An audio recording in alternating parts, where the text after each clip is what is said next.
Viewers, എല്ലാവർക്കും ദിജോസ് വേൾഡിന്റെ പുതിയൊരു വീഡിയോയിലേക്ക് സ്വാഗതം. ഇന്നത്തെ വീഡിയോയിൽ ഞാൻ സംസാരിക്കുന്നത് ഒരുപാട് പേര് നമ്മുടെ കമന്റ് സെക്ഷനിൽ ചോദിച്ചുകൊണ്ടിരിക്കുന്ന ഒരു ലക്ഷണം. ഇത് പ്രഗ്നൻസിയുടെ ലക്ഷണമാണോ എന്ന് അറിയാനായിട്ട് ക്യൂരിയസ് ആയിട്ട് കാത്തിരിക്കുന്ന ഒരുപാട് പേരുണ്ട് കേട്ടോ. അപ്പൊ അവർക്ക് വേണ്ടിയിട്ടുള്ളതാണ് ഇന്നത്തെ വീഡിയോ. ഇവിടെ ഞാൻ സംസാരിക്കാനായിട്ട് പോകുന്നത് ഏർലി പ്രഗ്നൻസി ഹെഡ് ഏക്കിനെ പറ്റിയിട്ടാണ്. നമ്മൾ പ്രഗ്നൻസിയുടെ തുടക്കത്തിൽ അതിന്റെ സ്റ്റാർട്ടിംഗ് സ്റ്റേജിൽ ഉണ്ടാകാൻ സാധ്യതയുള്ള തലവേദന, അതിനെ പറ്റിയിട്ടാണ് സംസാരിക്കുന്നത് കേട്ടോ. അപ്പൊ എല്ലാവരും ചിന്തിക്കും തലവേദന എന്ന് പറയുന്നത് എങ്ങനെ ഒരു പ്രഗ്നൻസി ലക്ഷണമാണെന്ന്. കാരണം നമുക്ക് എല്ലാവർക്കും ഒരു ദിവസങ്ങളിൽ അല്ലെങ്കിൽ 2-3 ദിവസം കൂടുമ്പോഴൊക്കെ പലരും ഫേസ് ചെയ്യുന്ന ഒരു ബുദ്ധിമുട്ടാണ് തലവേദന എന്ന് പറയുന്നത്. ഈ തലവേദന നമുക്ക് എങ്ങനെയാണ് പ്രഗ്നൻസിയുടെ ലക്ഷണമായിട്ട് മാറുന്നത് എന്ന് നമുക്ക് നോക്കാം. വീഡിയോ നമുക്ക് സ്റ്റാർട്ട് ചെയ്യാം. സാധാരണയായിട്ട് നമുക്ക് തലവേദന ഉണ്ടാകുന്ന സിറ്റുവേഷൻ എന്ന് പറയുന്നത് നമുക്ക് ചുറ്റും ഭയങ്കരമായിട്ട് ചൂട് അനുഭവപ്പെടുമ്പോഴേക്കും, അല്ലെങ്കിൽ നമ്മൾ വെള്ളം ഒന്നും കുടിക്കാത്തൊരു സിറ്റുവേഷൻ വരുമ്പോഴേക്കും, അല്ലെങ്കിൽ വേറെ എന്തെങ്കിലും ജലദോഷം പോലുള്ള ബുദ്ധിമുട്ടുകൾ നമുക്ക് വരുമ്പോൾ, അല്ലെങ്കിൽ ഇതൊന്നും അല്ലെങ്കിൽ നമുക്ക് ഉണ്ടാവുന്നത് മൈഗ്രെയിൻ പോലെയുള്ള ബുദ്ധിമുട്ടുകൾ അനുഭവപ്പെടുന്ന സ്ത്രീകളിലായിരിക്കും ഇത്തരത്തിലുള്ള പ്രശ്നങ്ങളൊക്കെ ഉണ്ടാവുന്നത്. അപ്പോൾ സാധാരണയായിട്ട് ഇങ്ങനെയുള്ള സിറ്റുവേഷനൊക്കെ ഫേസ് ചെയ്യുന്ന സ്ത്രീകൾക്ക് തലവേദന ഉണ്ടാകുന്നത് നോർമൽ ആയിട്ടുള്ള ഒരു കാര്യമാണ്. അപ്പൊ നമുക്കൊരു ഇംപ്ലാന്റേഷൻ നടന്നു കഴിഞ്ഞിട്ടുള്ള സമയങ്ങളിലൊക്കെ നമുക്ക് തലവേദന ഒന്ന് ഫീൽ ചെയ്യുകയാണെങ്കിൽ നിങ്ങൾ ശ്രദ്ധിക്കേണ്ടത്, ഞാൻ ഈ തുടക്കത്തിലേ പറഞ്ഞ ഏതെങ്കിലും ഒരു സിറ്റുവേഷനിൽ കൂടി നിങ്ങൾ കടന്നു പോയിട്ടുണ്ടോ എന്നുള്ള കാര്യം ശ്രദ്ധിക്കുക എന്നുള്ളതാണ്. നിങ്ങൾക്ക് നേരത്തെ തന്നെ ഒരു മൈഗ്രെയിൻ ഉള്ള ഒരാളാണെങ്കിൽ, അല്ലെങ്കിൽ ഫ്രീക്വന്റ് ആയിട്ട് തലവേദന വരുന്ന ഒരാളാണെങ്കിൽ, ഇത് ഏർലി പ്രഗ്നൻസിയുടെ തലവേദനയാണോ എന്ന് നമുക്ക് എളുപ്പത്തിൽ തന്നെ അങ്ങനെ തിരിച്ചറിയാനായിട്ട് സാധിക്കില്ല. അപ്പൊ നമ്മൾ ആദ്യം തന്നെ ചെയ്യേണ്ടത്, ഇത്തരത്തിലുള്ള ബുദ്ധിമുട്ടുകളൊന്നും നിങ്ങൾക്ക് ഇല്ലാത്ത ഒരാളാണോ നിങ്ങളെന്നുള്ള കാര്യം ആദ്യം തന്നെ നിങ്ങൾ ശ്രദ്ധിക്കുക. അങ്ങനെയുള്ള ബുദ്ധിമുട്ടുകളുള്ള ഒരാളാണെങ്കിൽ ഇത് ഏർലി പ്രഗ്നൻസിയുടെ സിംറ്റം ആയിട്ട് നമുക്ക് റെക്കഗ്നൈസ് ചെയ്യാനായിട്ട് സാധിക്കില്ല. അപ്പോ നമുക്ക് എന്തെല്ലാം കാര്യങ്ങൾ കൊണ്ട് ഈ ഒരു തലവേദന ഉണ്ടാകാം എന്ന് നമുക്ക് നോക്കാം ഏർലി പ്രഗ്നൻസിയുടെ സ്റ്റേജിൽ കേട്ടോ. സാധാരണയായിട്ട് നമുക്ക് ഉണ്ടാകുന്നത് ഹോർമോൺ ചേഞ്ചസ് കൊണ്ടാണ്. ഹോർമോൺ ചേഞ്ചസ് കൊണ്ട് ഉണ്ടാകാനായിട്ടുള്ള കാരണം എന്ന് പറയുന്നത്, അത്രയും നാള് വരെ നമ്മുടെ ശരീരം നോർമലി ഒരു ഫ്ലോയിൽ കൂടെ അങ്ങോട്ട് പോയിക്കൊണ്ടിരിക്കുകയാണ്. പെട്ടെന്ന് ഒരു ഹോർമോൺ ഷിഫ്റ്റ് നമ്മുടെ ശരീരത്തിൽ ഉണ്ടാവുകയാണ്.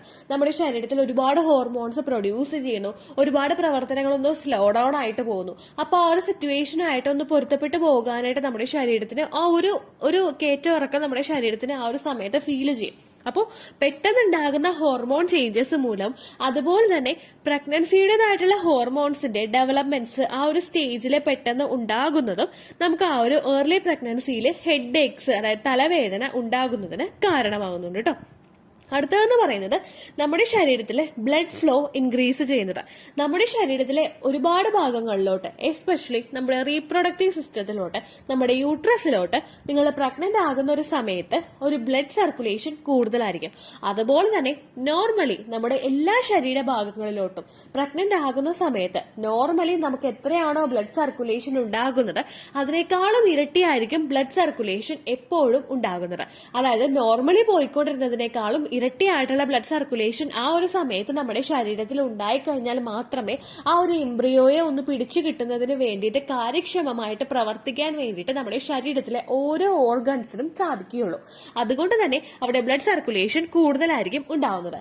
ഈ ബ്ലഡ് സർക്കുലേഷൻ കൂടുന്നതും പെട്ടെന്ന് തന്നെ ഉണ്ടാകുന്ന ഹോർമോൺ ഷിഫ്റ്റുമായിരിക്കും നിങ്ങളിൽ ഏർലി പ്രഗ്നൻസി സ്റ്റേജിൽ ഹെഡ് ഏക്സ്, അതായത് തലവേദന ഉണ്ടാകുന്നതിന് പ്രധാനപ്പെട്ട ഒരു കാരണമാവുന്നത്. അതുപോലെ തന്നെ അടുത്തൊരു ഫാക്ടർ എന്ന് പറയുന്നത്, നമ്മളിൽ പ്രൊജസ്ട്രോൺ ഹോർമോണിന്റെ ഇൻക്രീസ് വരുന്നതിന്റെ ഭാഗമായിട്ട് ഇത് നമ്മുടെ ഡൈജസ്റ്റീവ് സിസ്റ്റത്തിനെ അഫക്ട് ചെയ്യും. ഡൈജസ്റ്റീവ് സിസ്റ്റം എന്ന് പറയുന്നത് നമ്മുടെ ദഹന പ്രക്രിയയെ ഇതൊന്ന് അഫക്ട് ചെയ്യും. ഇത് ദഹന പ്രക്രിയയെ ബാധിക്കുന്നതിന്റെ ഭാഗമായിട്ട് നമുക്ക് ഗ്യാസ് ട്രബിള്, അതുപോലെ നെഞ്ചരിച്ചില്, വയറൊന്ന് ഹെവി ആയിട്ട് ഫീൽ ചെയ്യുക, ഇത്തരത്തിലുള്ള ബുദ്ധിമുട്ടുകൾ ഉണ്ടാകുന്നത് നോർമലാണ്. ഈ ബുദ്ധിമുട്ടുകൾ ഉണ്ടാകുന്നതിന്റെ ഭാഗമായിട്ട് നമുക്ക് ഗ്യാസ് ട്രബിൾ ഉണ്ടാകുന്നതിന്റെ ഭാഗമായിട്ടൊക്കെ നമുക്ക് ഉണ്ടാകുന്ന ഒരു പ്രവർത്തനമാണ് നമുക്ക് ചില സ്ത്രീകളിൽ തലവേദന അനുഭവപ്പെടുന്നു. അതുപോലെ തന്നെ ചിലവരിൽ ഉണ്ടാകുന്ന ബുദ്ധിമുട്ടെന്ന് പറയുന്നത്, ഈ ഗ്യാസ് കയറുമ്പോഴേക്കും ഭയങ്കര വിശപ്പ് നമുക്ക് അനുഭവപ്പെടും. ഫ്രീക്വന്റ് ആയിട്ട് നമുക്ക് ഇങ്ങനെ വിശന്നോണ്ടേയിരിക്കും.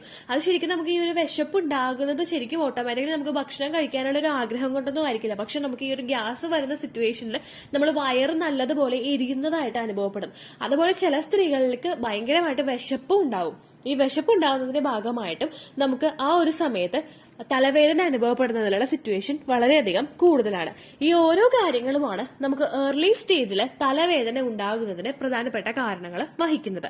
അപ്പോൾ നിങ്ങൾ ശ്രദ്ധിക്കേണ്ടത്, നിങ്ങൾക്ക് ഇങ്ങനെ ഫ്രീക്വന്റ് ആയിട്ടുള്ള കംപ്ലൈന്റുകൾ ഇല്ല എങ്കിൽ, ഇടയ്ക്കിടയ്ക്ക് തലവേദന വരുന്ന സ്വഭാവം അല്ലെങ്കിൽ തലവേദന ഉണ്ടാകാൻ പാകത്തിലുള്ള എന്തെങ്കിലും കാര്യങ്ങളിലൂടെ സിറ്റുവേഷനിലൂടെ നിങ്ങൾ കടന്നു പോയിട്ടില്ല എങ്കിൽ, ഇംപ്ലാന്റേഷൻ കഴിഞ്ഞതിന് ശേഷം നിങ്ങൾക്ക് ഫ്രീക്വന്റ് ആയിട്ട് തലവേദന അനുഭവപ്പെടുന്നുണ്ടെങ്കിൽ നിങ്ങൾ ആ കാര്യം ഒന്ന് ശ്രദ്ധിക്കുക.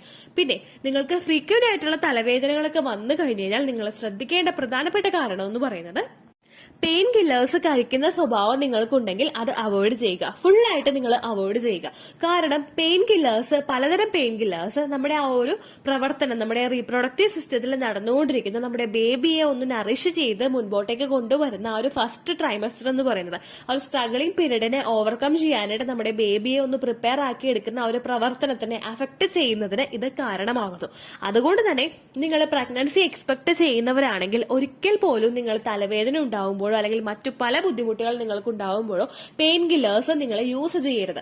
നേരെ മറിച്ച് നിങ്ങളൊന്ന് കിടന്ന് ഉറങ്ങിക്കഴിഞ്ഞാലോ അല്ലെങ്കിൽ നിങ്ങൾ നെറ്റിയിലൊന്ന് ഐസ് വെച്ച് കൊടുത്തു കഴിഞ്ഞാലോ നിങ്ങൾക്കൊരു ആശ്വാസം ഉണ്ടാകുന്നുണ്ടെങ്കിൽ ആ ഒരു കാര്യം നിങ്ങൾ ചെയ്യുക.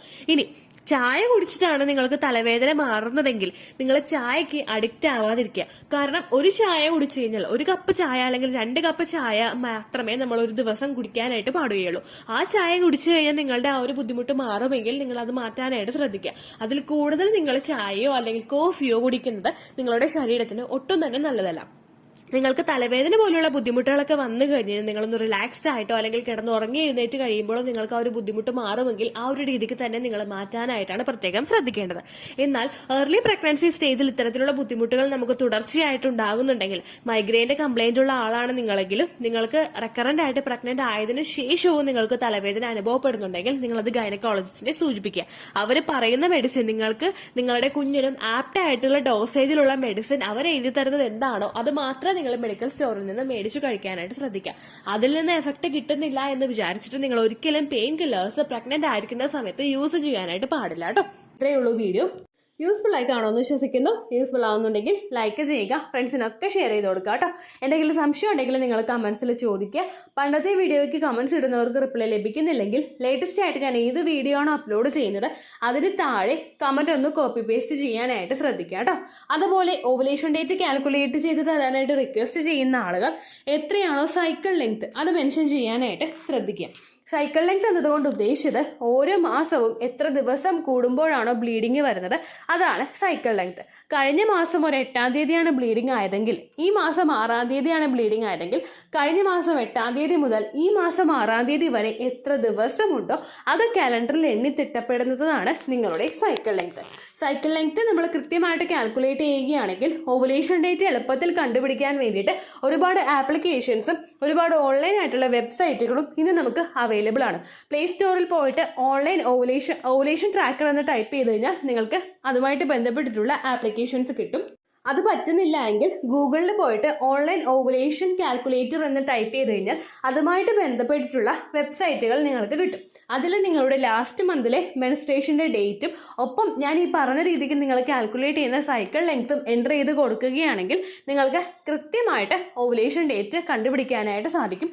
ഫെർട്ടൈൽ ടൈം പീരീഡും നിങ്ങൾക്ക് കിട്ടും. അതായത് എത്ര ദിവസം മുതൽ കോൺടാക്ട് ചെയ്ത് തുടങ്ങിക്കഴിഞ്ഞാൽ നിങ്ങൾ പ്രഗ്നൻ്റ് ആകും എന്നുള്ളൊരു ഡേറ്റും നിങ്ങൾക്ക് പ്രോപ്പറായിട്ട് കിട്ടും കേട്ടോ. ഇത് കാൽക്കുലേറ്റ് ചെയ്യുന്ന സമയത്ത്, സൈക്കിൾ ലെങ്ത് കാൽക്കുലേറ്റ് ചെയ്യുന്ന സമയത്ത് നിങ്ങളുടെ ആ ഒരു കലണ്ടറിൽ നോക്കി തന്നെ നിങ്ങൾ കാൽക്കുലേറ്റ് ചെയ്യുക. പല മാസങ്ങളിലും 30-31 ദിവസമുണ്ട്, അതുകൊണ്ടാണ് അങ്ങനെ പറഞ്ഞത്. ഒപ്പം നിങ്ങൾക്ക് ബ്ലീഡിങ് തുടങ്ങിയ ദിവസത്തിന് വേണം നിങ്ങൾ ഡേ 1 ആയിട്ട് എടുക്കാൻ വേണ്ടിയിട്ട്. സ്പോട്ടിങ് തുടങ്ങിയ ദിവസത്തിനെ, അതായത് ചെറുതായിട്ട് ഡിസ്ചാർജ് പോയി തുടങ്ങിയ ദിവസത്തിനെ നിങ്ങൾ കൺസിഡർ ചെയ്യേണ്ട ആവശ്യം ഇല്ല കേട്ടോ. അപ്പോൾ ഇത്രയേ ഉള്ളൂ വീഡിയോ. അടുത്തൊരു വീഡിയോ ആയിട്ട് നമുക്ക് വീണ്ടും കാണാം. ബൈ.